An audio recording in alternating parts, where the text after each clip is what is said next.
So thank you everybody for being here. Good morning. Like I said a little bit earlier, we're really just going to be reviewing information that Annette had talked about during the previous webinar around the Suicide Prevention Coalition grants that are being offered. So we'll review that information again for folks who weren't able to be present last time, and then answer questions that people may have. If you want to talk about projects, ideas that you have that you want to submit an application for, we can also talk through those. And then I'll also remind people where things can be found on the website as well, like the application, the attachments, and then there's a Q&A section that started that I'll also review on the website.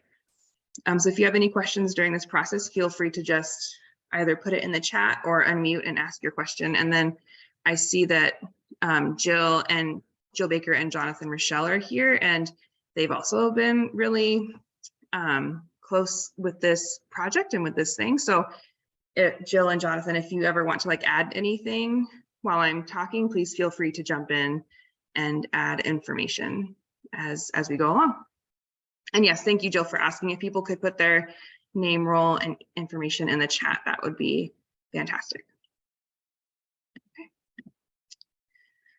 So this is just a quick reminder of the coalitions that Annette and I know about that are in the state that we are connected to. The blue, the aqua-ish color are the ones that are connected with the Alliance of different counties. The reddish ones are the ones that we aren't aware of any coalition existing, or if there is one, they aren't connected with the Alliance. If you are in one of the red counties and you have a coalition, and just please let me know, and that way I can update the map, and then I can also update our website too, so that way information can be correct and current.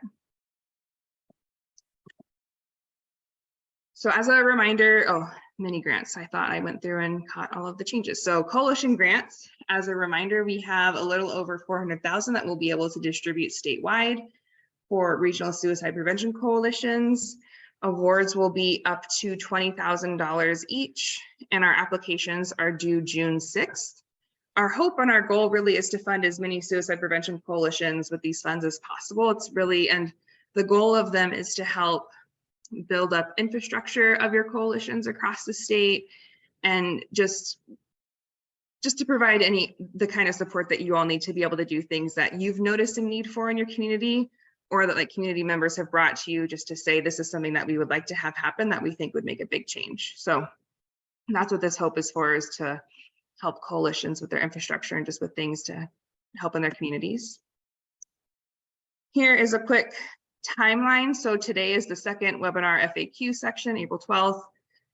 Again, the due date for applications is June 6th by 5 p.m. by end of day. And applicants will be informed of their award June 22nd. Then the funding will be distributed July and August. And the funds don't have to be, as you can see, since the funding is distributed July and August, it doesn't have to be used in this fiscal year, but it will instead be the 23-24 fiscal for the project timeline.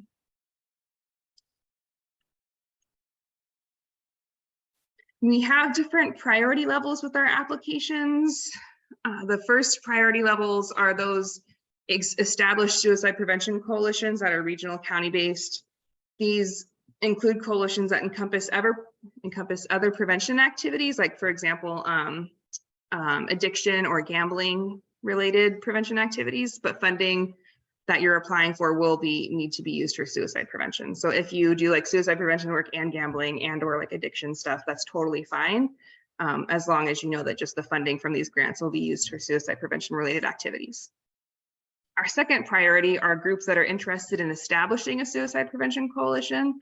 So maybe your county doesn't have a coalition yet, but your county or organization has a suicide prevention coordinator or a similar position, and you want to be able to use this grant money to establish and start a coalition within your county. That's second priority. Third priority are established coalitions that are focused on suicide prevention but may not have a regional focus. So city-based coalitions are an example of that. And fourth priority would be other applicants that will be determined based upon availability of funds.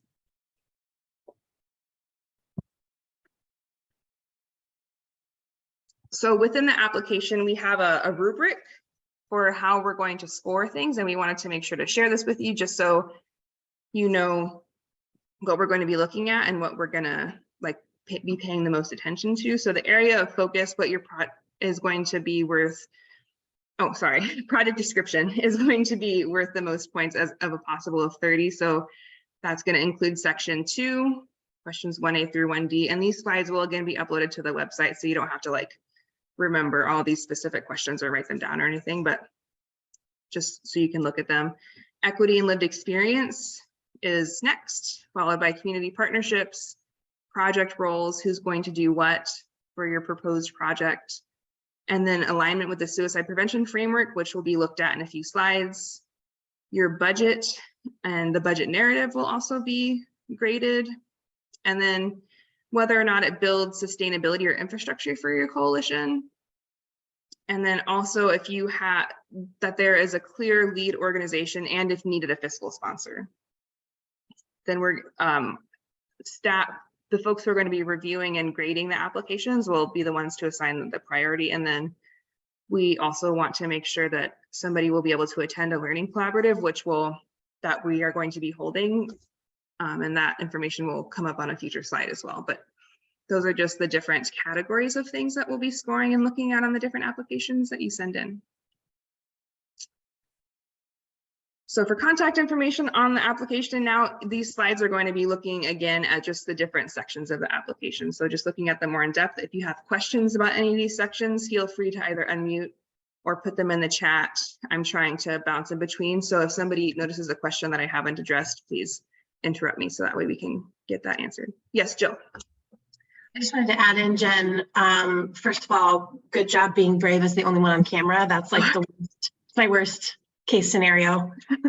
I wanted to say that while there is a scoring rubric and that Jen just went through, that the priority list of if you are a regional suicide prevention coalition and you're doing suicide prevention work, that the intention is that you will be funded. And so naming those two things are both true, that there is a scoring rubric and we're hoping for as non-compete as possible. Yes, thank you for that, Jill. Yeah, this isn't saying like whether or not it's not scary like a college rubric or anything. It's just kind of for us to look at things and to know what's going on. So thank you for that, Jill.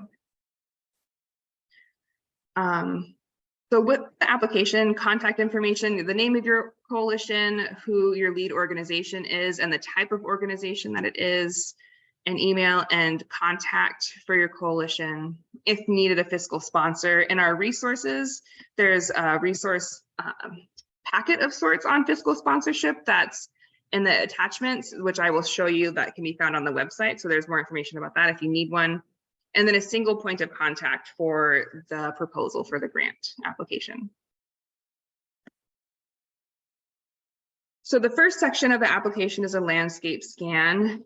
These are not all of the questions, but just some of them that were picked to be samples for this PowerPoint. So what region do you serve? A city, a county, multiple counties, other, and then information about your coalition. So when were you created? Or if you're working to establish one, please say that. Is the coalition currently active, which we've defined as meeting on a regular basis and have regular attendance at your meetings? How often does or will your coalition meet? Do you regularly have projects, strategic goals, or a plan that you're working on? And then does the coalition have a website or other online presence? And then if your coalition has a mission statement. So the first section is really a landscape scan for us to be able to see what's out there, what coalitions are out there, and then what you look like. So like how, like this is like, how often do you meet? How long have you been around?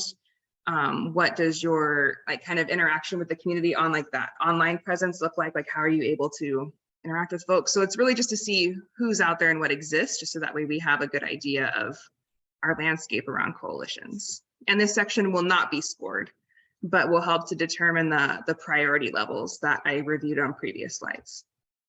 And it's also important for the evaluation of the project that will be looked at in future slides. Then you get to the part of the application, the project proposal in section 2. So this is where we're looking for a summary of the project or projects that you'll support with the funding, And these must be completed by June 30th, 2024, by the end of the next fiscal year. And you don't have to write very long answers. So really just whatever is the best way for you to be able to provide information to us, whether that's bullet points, short sentences, short paragraphs, whatever that looks like. As long as we're able to, in reading your answer, like have a good idea about what you're going to be doing, that's what we're looking for. So don't worry about providing essays at all. So what is going to be your project and how will the funding be used? What process did your coalition use to select the project or projects? What's the need or problem of focus? Like, what is your proposed project going to address? And then what are the primary goals of the project? How does the proposed project address health inequities? How does it incorporate voices of lived experience and or young people? Who are the partners or entities that will be involved in the project? Describe each role for the project, so who's going to be doing what? How does it contribute to building or strengthening your work as a coalition? And then looking at the Oregon Suicide Prevention Framework pathways, which will be looked at in the future slide, which ones will your project address? And that also is included as an attachment on the website. And I just want to quickly, for and or young people, with question number 3, while the Alliance currently looks at ages 5 to 24, because that's what the YSIP, the Youth Suicide Intervention and Prevention Plan, covers, we understand that coalitions are a lot of times like lifespan based, right? So we're not saying that you have to focus on youth and young adults. That's not at all. Just like, does it like address the voices of young people? So that's not a requirement. It's just like, we're just asking if it does. Because again, we understand that coalitions tend to be lifespan and not necessarily youth and young adult focused like the Alliance currently is. Jen, Zoom isn't letting me raise my Zoom hand. Oh. My computer is real grumpy today. I wanted to just name that if you're like, how is my project addressing health inequities or some of the bigger kind of policy questions? If you want to have help with some like sample ideas about how that might, how to articulate that, please reach out, because that takes, sometimes can take some practice if you're not thinking about it in that way all the time. Yes. Yeah. If at any point you hit a snag during this, please do, like Jill said, reach out. We want to be able to provide that assistance to you because we want these applications to be as low barrier as possible. So however we can help. Then these learning collaborative meetings. So these are going to be starting in August, offered on a monthly basis, and coalitions grant awardees are expected to attend at least 8 of 11 of the monthly learning collaboratives.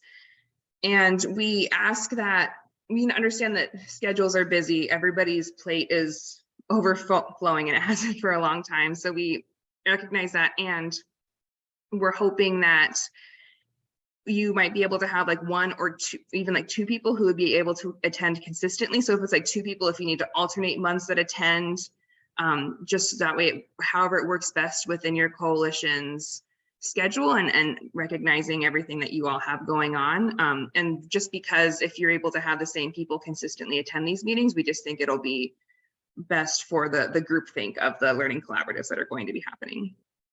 As you can see, there is a to be decided one for September, and that is because I believe that the meeting either fell on a holiday or during a conference, and I can't remember which one it is. So that one will have a date that will be added by the time applications are due, but every other date is on there, again, from August to June of next year.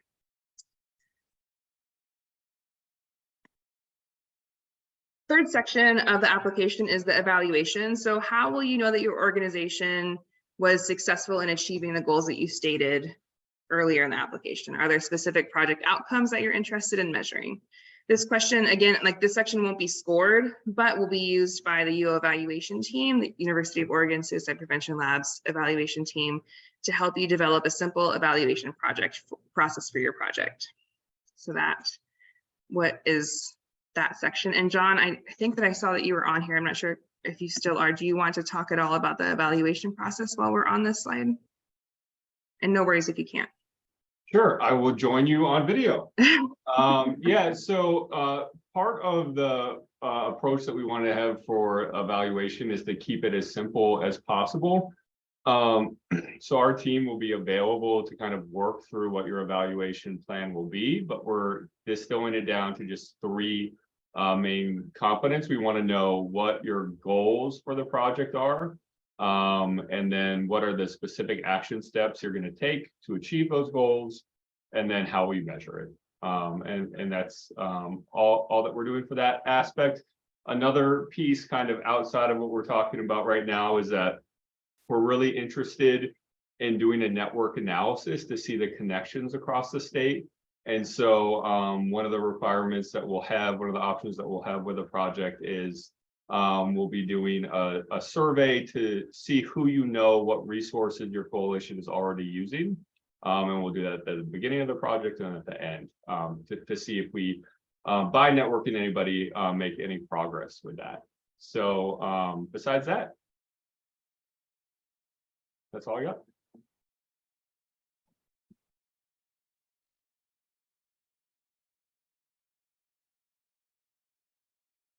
Jen, you're muted. Thank you. So Jonathan, you didn't hear me say thank you after you talked more about the evaluation piece, but thank you for that. Fourth section of the application is your projected budget. So what type of expense do you expect to happen, the purpose of it, and then how much you think it will be for the different expenses, and how the $20,000 that you're asking for will be broken down is the budget.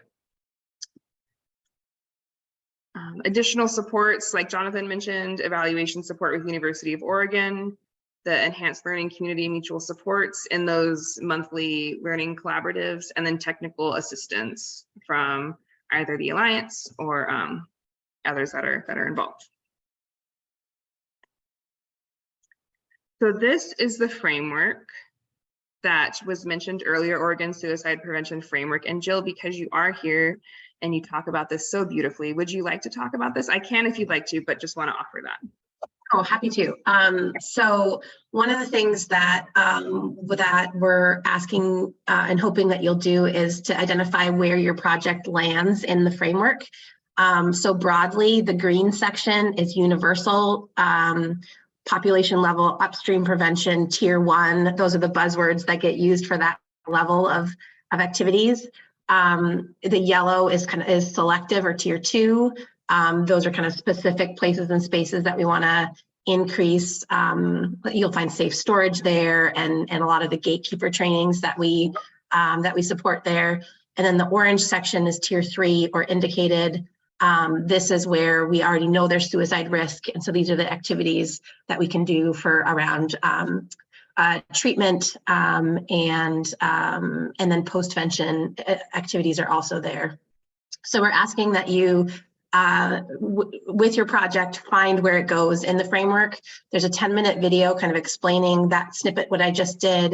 And then there's also this graphic in chart form in the application material packet that works better for some people's brains than the wheel because it's linear instead of circular. And so again, if you were like, I don't know, help me, I would be glad to take a look at your what you've got, what your project is, and give you, like, here's where I would put it in the framework. I'm happy to do that. Great, thank you, Jill. And there's also a short 10-minute video around the framework as well. If you'd like to watch it, that will be included as a link in the slides. So here are the first 3 pillars and then on the next couple of slides will be some examples of projects and how it fits into the framework. So that first example, so under pillar 1, coordinated activities, youth suicide prevention programming is coordinated between tribes, state, county, and local leaders to maximize reach and ensure equitable access for all Oregonians. One project example would be to develop a strategic plan with clear goals for Suicide Prevention Month and sustainability. And then under coping strategies with all Oregonians understanding and having access to what helps them to cope with hardship as an individual and within their community, including culturally specific strategies. An example could be increasing youth engagement through partnerships with local sources of strength. Under the second pillar, an example for appropriately trained community of Oregonians receiving appropriate level of training for suicide prevention and are retrained appropriately increase the coalition's ability to coordinate and manage local training, and or increase number of people who receive the assist training. So those are like more specific examples. Safe storage access. All Oregonians experiencing a behavioral health crisis have access to safe storage for medicine and firearms. So a project example would be a safe storage distribution project in partnership with a local CMHP or community mental health program. And then an example under the third pillar, equipped and resourced communities. Oregon communities are equipped to provide trauma-informed post-vention care for those impacted by a suicide death. An example would be providing a stipend for suicide loss support group facilitators and trainings. So those are just some examples. We have additional examples. We just didn't want to overwhelm the slides with them. So if you'd like more examples, let us know. And then also too, like Jill said, if you're just like, this is my idea, but I have no idea where it would fit, please reach out and we'll help you with that. And that is the end of the slideshow, which means that now we have some time for Q&A. So do folks have like any questions about information that was shared, either this time or the last time that we met? Are there questions about your specific projects that you're thinking of within your coalitions that you'd like to bounce around the group? How can we provide support for you today? Angela. There we go. So I had a question. The last example that you talked about with the stipend for facilitators. I would love to pursue that, but one of the things that I'm running into is that our sponsorship organization, that would be a liability to pay people who aren't our already employees. I work for the local mental health organization. So I was curious about the possibility of, you know, doing multiple, you know, projects, but then only having that specific amount of money through another fiscal sponsor. So is that too messy to just find a fiscal sponsor for that type of stipend and then keep the rest of the money within? That's a just something to think about. Yeah, that's a fantastic question that I personally don't know the answer to right now. So I will look into that and also look at Jill. Do you have an answer to that question? There's not a barrier on our end to that idea. It's just more complicated on your end. So if that's yeah, I just wanted to. Great. Sweet. Thank you. And that's a great way to kind of go about that barrier that you're hitting with, like you have this idea and you see this need. And so that's nice that you hopefully have that option of like having another fiscal sponsor. So that way you can meet a need that you're seeing in your community and kind of getting out of that barrier. So that's cool that you're able to find something like that. Thank you for the question. Caroline, your hand was raised. Did you? Yeah, I was just taking it down early. Okay. I had a question about 1C. So provide a summary of the project you will support with this funding. And C is what is the need or problem of focus that this or these projects addresses? How far in the weeds do we go with that question? I'm like thinking like data, I'm thinking research, I'm thinking anecdotally from our program, like, you know, where do we go with that question? Julie, do you want to? Yeah. The purpose of that question is for your group to think about what are the problems, like what's the need in our community and how do we address it?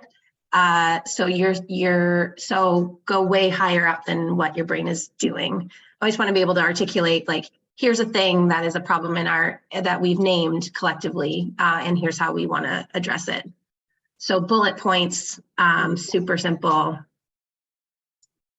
Yeah, I was just going to add, you know, one of the things that we really want to know with the landscape scan questions is we are interested in like what makes your situation unique, right, across all of these different contexts. So that's really what that's getting at, right? What is like the local context that's making your need unique?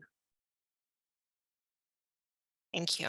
And I would just, I mean, this is Megan, so just to kind of follow up on that question, I mean, we're probably already aware, but I mean, in communities where there has been some kind of needs assessment already done, you know, there's a published report or alliance. I mean, maybe Jen and Jill, you, or even Jonathan, you can talk some to that, right? As opposed to, you know, Caroline and yours in Deschutes County, right? Knowing that there's some of that data that has been done, rather than spending time rehashing that in the application. Is that something they can refer to, or how maybe in communities where, in coalitions where some of this reports or summary has been done, how might you want that handled? So maybe I'm just, Caroline, asking a question that you already have, but so sorry, Jill and Jen and Jonathan, to put you on the spot. No, I think like if that exists and that's been done, well, that seems like a really easy way of linking projects together to say like, this is we've already asked this question, here's the answer to it. I think in most communities, there's not going to be that. It will be like, what does our group see as a need? And the answer to that question narratively in an application. So if you've got a clear link to a needs assessment, that seems like a really good use of that sort of project. If you don't add that to your list of things that you need to do before June 6th. What if it's ready to go? It's just not published yet. Ooh, what a tease. Yeah, grab. I mean, if you can grab wording from it and it doesn't cause consternation in other systems. Yeah. Okay. Now I want to see it. We'll let you know when it's done.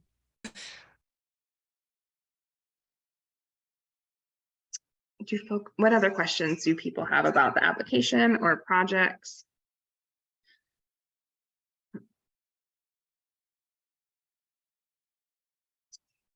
Okay, I'm gonna let folks simmer in that, and then really quickly I'm gonna pull up the website just so I can, while you're thinking, kind of remind folks where things can be found. So on the Oregon Alliance website, on the top little header tabby things, if you hover over Suicide Prevention Coalition, 2023 coalition grants pops up, and that's where this page is. So there's information about the application, and just like these little blurbs about what's going on. And then here's where you can find the application and the attachments that I was mentioning earlier. If you would like to watch a recording of the webinar that happened in March and look at those materials, you can go here to this link and it will pull those up. And then down at the bottom, we have, I will add questions from today's webinar to this. I'll go through and rewatch and type those questions and answers out to add them to the website. But a coalition had already sent a question in around, is it okay to ask for funding for just one project? And then here's the answer to that question. We just want to make sure that everybody has access to the same information. So as questions come in, we will be adding them here so that way people can refer back to it and see what information has already been shared. I will quickly, sweet. So here I just opened that attachment so that we can kind of see there's the examples. So here's additional examples for project ideas and how they connect with the framework. And then here is that list that Jill mentioned earlier around the framework. That's more of a list and not the circular. And that goes through each different pillar and all of the frameworks. I'm quickly scrolling, so I apologize if that is uncomfortable to look at. But this again will be is on the website. And then here is that fiscal sponsorship information that I mentioned many slides ago that talks through some of this around how to get one and just different links. So some resources around that. So it's not really a packet. It's a back and front one pager, but there's information around how to go about that. So those are the application attachments. And yeah, so that is what's on the website. So that just, I will put the link in the chat just so that way we can have easy access to it. Yeah, that. Gordon's hand is up. Oh, thank you, Gordon. Yeah, just a point. 3 times when I tried to get the application, my security system blocked it and said that this is dangerous. So I I shut down my computer, I rebooted, it came up again 3 times. So I don't know if I've got a very sensitive, I've got McAfee, and so I don't know about that, but I just thought I'd share. Thank you for sharing that. Has anybody, I don't know if because I'm like logged in through the back door of the website, since I'm the editor for it, I feel like I won't experience the same issues that others do. So if you have those problems, like Gordon just mentioned, please let me know, because I worry that when I try and like click on links and open them, that it'll work for me because I'm going in through the back end of the website. So yes. And Gordon, would you like for me to email you the application? Would that be helpful? Yes. Okay, cool. I will send that to you along with the attachments, just in case that was also problematic. Thanks. Yeah. I'm sorry that was happening. That's really frustrating. Well, things have been so busy, and I've got it on my list to tell you about it, but the list is long. Thanks. Yeah. Bye, Michelle. Okay. Any other questions or comments about the application process or the website or anything else that you all can think of right now? And if not, this is not a one and done deal. Feel free to email either myself or Annette as we go along. We still have almost basically 2 months until it's due. So let us know how we can help you during that time. But okay. Any other final words, Jill or Jonathan, before we? No? Okay, great. Well, then I will thank you all so much for your time. Thank you for your day. I'm going to stop recording so you're going to hear that